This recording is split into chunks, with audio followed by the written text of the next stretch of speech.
Conquest and exile were events that normally would spell the end of a particular ethnic national group, particularly in antiquity. Conquered peoples would trade their defeated god for the victorious god of their conquerors, and eventually there would be cultural and religious assimilation, intermarriage, that people would disappear as a distinctive entity. And in fact, that is what happened to the 10 tribes of the northern kingdom to a large degree. They were lost to history.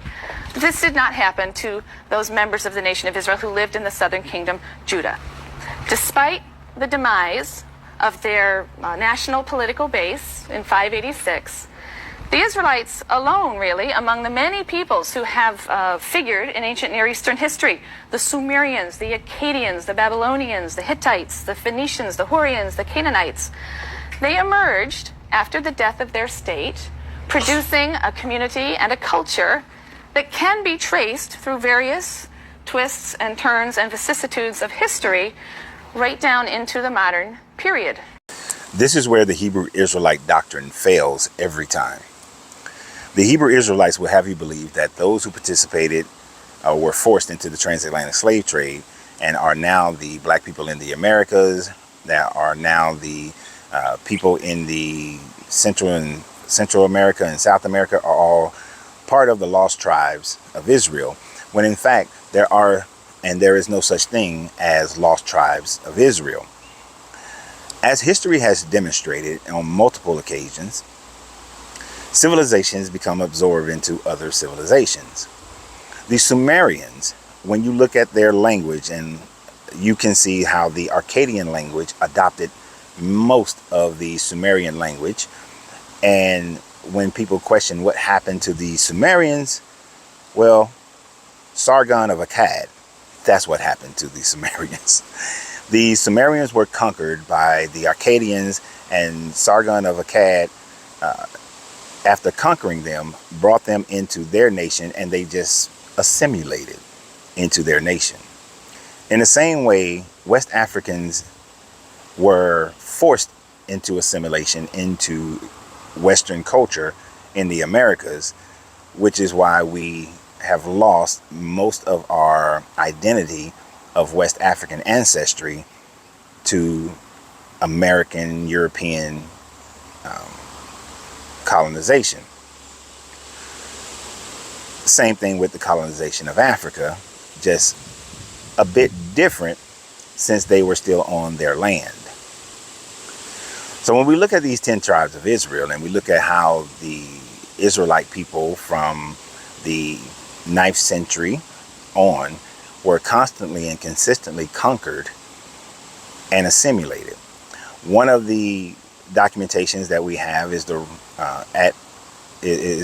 writings of Sennacherib, or the tablets dedicated and wall monuments dedicated to Sennacherib, which demonstrates his conquering of the overwhelming majority of the northern Israelite kingdom, except for the city of Jerusalem.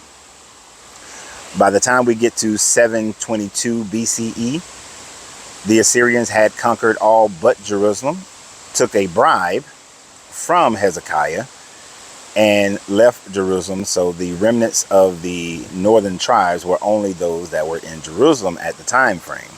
So you have 11 tribes there, and the 1 tribe of Judah in the southern kingdom, which was more difficult to conquer because they existed in a mountainous region. So after they were conquered, they were absorbed into the Assyrian Empire. Now later on, in around the 500s, late 600s, early 500s, the Assyrians were then conquered, as well as the northern tribe of Israel were conquered by the Babylonians. Again, they were not able to conquer the southern kingdom of Judah simply because of the mountainous region to which they were defending.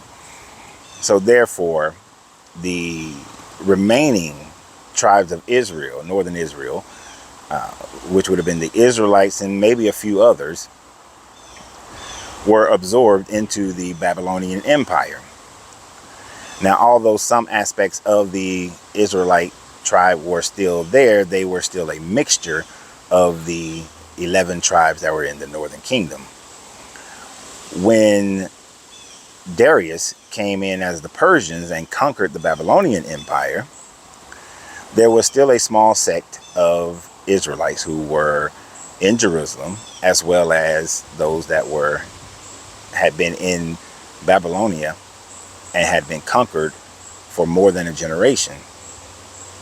And so that generation was released by Darius and allowed to return to the northern kingdom of Israel as a vassal state of the Persians.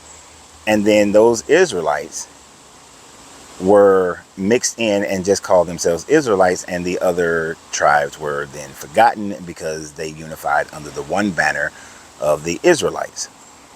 And then they were conquered by the Greeks, and they were Hellenized by the Greeks. So you had a mixture of Israelites who were Orthodox, and then a mixture that were Hellenized.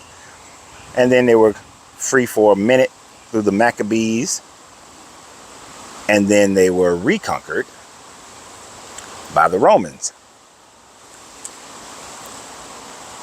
And then they were Romanized. But Rome, being a bit different, allowed for people to be able to maintain their own religions independently. So the Israelites were able to maintain who they were. But Rome did conquer the Judites and named the entire area Judah.